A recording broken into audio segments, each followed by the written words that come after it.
आज तुम्ही सगळेजण नगरपालिकेत आलात, काय मागणी आहे तुमची? माझं नाव नीता आनंद परमार. आम्ही Krishna lawns near Spring Village सोसायटीमधून आलेलो आहे. गेली 6 महिने झाले आमची त्या ड्रेनेज लाईन तुंबलेली आहे. आम्ही नगरपालिकेला वारंवार तक्रार केली, त्या सीओला सांगितलं, सगळ्यांना सांगितले. लेखी तक्रारी पण आम्ही दादांचं नाही का नावावर पण लेटर दिले होते, तरी पण आमच्या काही लक्ष दिलेलं नाही आहे. आम्ही आज किती दिवस झालं 6 महिने झालं घरात राहतोय. त्या दिवशी आमच्या एक मैत झालं तर ते घरात आम्हाला न्यावं लागलेले. आता काय करायचं त्याच्यावरती? आमच्या घरात लोक अक्षरशः सिरियस होते, ICU मध्ये होते, डेंग्यू झाला होता. मग नगरपालिका जबाबदारी घेणार का कोणाला काय झालं तर? तुम्ही काय अर्ज वगैरे केला होता का? अर्ज आम्ही केले, बरेच लेखी अर्ज आमचे बरेच. त्या तक्रार अर्जावरती नगरपालिका प्रशासनाने काय कारवाई केली नाही का? कारवाई काहीच केलेली नाही आम्हाला. दुसरे आज करतो, उद्या करतो, हो आम्हाला काम आहेत, आम्हाला वारंवार टाळण्यात आलेले. आज तुम्ही सगळे नगरपालिकेत आला, काय भूमिका असणार आहे आपली आता? भूमिका काय, आमचं काम झालं आम्ही इथं हलणारच नाही. आम्ही काय घाणीमध्ये राहायचं का? शिंदे स्प्रिंग विलेज गृहनिर्माण संस्था, फ्लॅट नंबर 303, तिसरा मजला. आमचे प्रॉब्लेम आज 6 महिने झाले, आमचं गटार तुंबलेलं आहे. वारंवार नगर पत्रव्यवहार केला तरी काय उपयोग नाही. येतात जातात, 2 शब्द गोड बोलतात आणि निघतात. मुलं आहेत, माझ्या भगिनीत मला सांगतो, नगरपालिकेतले माणसं तर एक 10 मिनिट थांबणार नाही. आज आम्ही 6 महिने झालं त्या वातावरणात वावरतोय. मला सांगतो आज 6 महिने झालं. समोर एक रस्ता आहे, 30 फुटी रस्ता आहे. समोरचा व्यक्ती काय म्हणताय, रस्ता तो माझ्या मालकीचा आहे. मग रस्ता जर त्याच्या मालकीचा असेल, समोरच्या व्यक्तीचा आहे काय? मग नगरपालिकेने ड्रेनेज कसं काय टाकली, बिल्डिंगमध्ये परमिशन कसं काय दिली, प्रांत पुढं समोर येणे प्लॉट आहे, येणे प्लॉट पाड्या परमिशन कशी दिली, हे बरेच प्रश्न आहेत. मला सांगतो आम्हाला त्या प्रश्नाचे काय देणं घेणं नाही. आम्हाला फक्त आमचं काम झालं, आमचा विषय मिटला. मला सांगतो माझ्या बिल्डिंगमध्ये सर्व सामान्य लोक राहतात. मला सांगतो शिक्षणाचा खर्च आहे, मुलांच्या घराचे हप्ते आहेत. मला सांगतो कोण आजारी असतात. मला सांगतो म्हणजे ह्या लोकांनी नेमके घराचे हप्ते भरायचे, ते शिक्षणाचा खर्च करायचा, आजारी पडल्यानंतर हे करायचं. आज त्या घाणीमुळे रोगराई वाढली, म्हणतो मच्छर वाढल्यात. अक्षरशः जेव्हा 5 मिनिटं बस वाटायचं. मला सांगतो झोपायचा विषय लांबच राहिला. मला सांगतो म्हणजे हे सगळं कशासाठी? साधारण किती दिवस झाले प्रलंबित प्रश्न आहे? 7 महिने झाले साहेब. मला सांगतो शिवसाहेबांकडे आलो, शिवसाहेब तिथे येऊन गेले, लक्ष देतो म्हणले.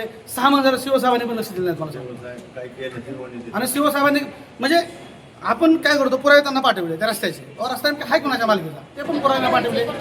समोरच्या व्यक्तीचं माझं बोलणं मी कॉल रेकॉर्डिंग त्यांना पाठवलं. मग माझा हा आरोप आहे की नेमकं ती कॉल रेकॉर्डिंग मी तुम्हाला पाठवलं होतं. मग पुढे कसं काय गेलं? मग नेमक्या मध्ये प्रश्न निकाली काढायचा आहे, त्यात वादविवाद पेटवायचा आहे का? जो माणूस प्रयत्न करतोय, झाड पाडतोय, त्याची विकेट टाकायची, नेमकं करायचं आहे काय? मग तुम्ही मला सांगा, आमच्या सर्वसामान्य भगिनींनी, मातांनी, लोकांनी काय करायचं मला तुम्ही सांगा. वारंवार सांगून वारंवार पळून पण जर उपयोग होत नसत, उपयोग नाही त्या गोष्टीत. मला सांगतो लालबीर साहेब कोण आहे मला माहीत नाही. मला सांगतो त्यांच्यापाशी फॉलोअप घेतला, म्हणजे प्रत्येकाशी मी फॉलोअप घेतला आहे. आणि प्रत्येक माझ्याकडे ठराविक लोकांना माझ्याकडे रेकॉर्डिंग पण आहे, पुरावा पाहिजे असेल तर. मला सांगतो बिल्डर साहेबाचा फॉलोअप घेतला. बिल्डर साहेब म्हणतोय, बिल्डर काय म्हणताय, आम्हाला तुम्हाला बिल्डिंग दिली, पेनल्टेड करून दिले, आता माझा काय संबंध राहिला नाही. जशी समोरच्या माणसाची प्रॉपर्टी आहे, आमचं काय म्हणणं आहे, त्यांचं काय म्हणणं आहे की रोडचा मला TDR भेटला नाही, बरोबर आहे. त्यांची मागणी त्यांनी मांडावी, आम्ही आमची मागणी मांडतोय की आमचं ड्रेनेजचं काम करून द्यावं.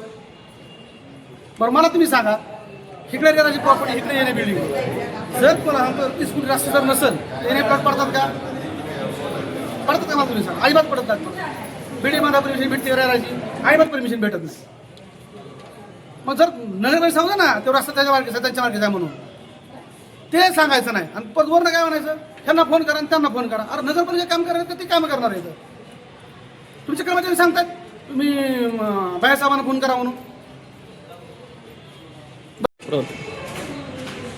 बारामती नगर परिषदेच्या हद्दीतील स्प्रिंग विलेज सहकारी गृहरचना संस्था आहे. या संस्थेने 19/9/2025 रोजी दिवंगत महाराष्ट्र राज्याचे माजी उपमुख्यमंत्री अजितदादा पवार साहेब यांच्याकडे हा अर्ज 9व्या महिन्यात 2025ला दिला होता.